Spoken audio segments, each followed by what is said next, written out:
High বন্ধুরা, আমি চলে এসেছি একটি বাগানে। সেটি হচ্ছে কফি বাগান।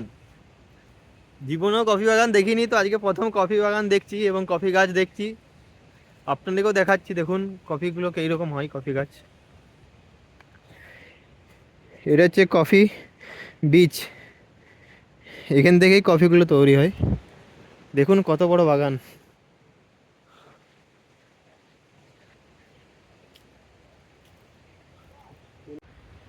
দেখুন কফি গাছগুলো কত সুন্দর। এটা হচ্ছে কফি বাগান।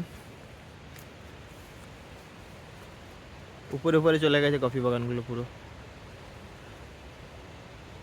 এ হচ্ছে কফি বাগান, আর এই কফি বাগানটা এ হচ্ছে কফি বীজ। এবং কফি বাগানটা পাহাড়ের উপরে রয়েছে এবং গাছের বড় বড় যে গাছগুলো রয়েছে তার নিচেই কফি চাষ হয়।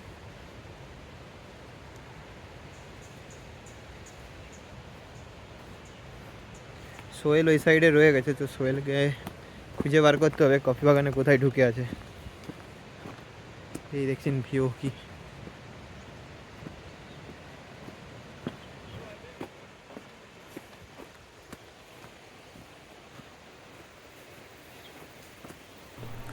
এরপর আমি আপনাদেরকে নিয়ে যাব কফি তৈরির পরবর্তী যে স্টেপস সেগুলো দেখাতে।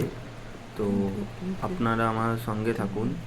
এবং তার আগে আপনাদেরকে আমি একটা জিনিস দেখাতে চাই, সেটি হলো কফি বীজগুলো পেকে গেলে কেমন দেখতে হয়। এরকম দেখতে হয় কফি বীজগুলো পেকে গেলে।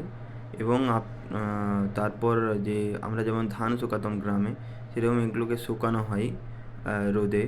এবং রোদে শুকানোর পর এগুলো যে উপরের পিলটা থাকে সেটা ছাড়িয়ে দিয়ে বীজটা এই মেশিনে, দেখুন মেশিনে দেওয়ার পরে পাউডার বানানো হয়। ধন্যবাদ।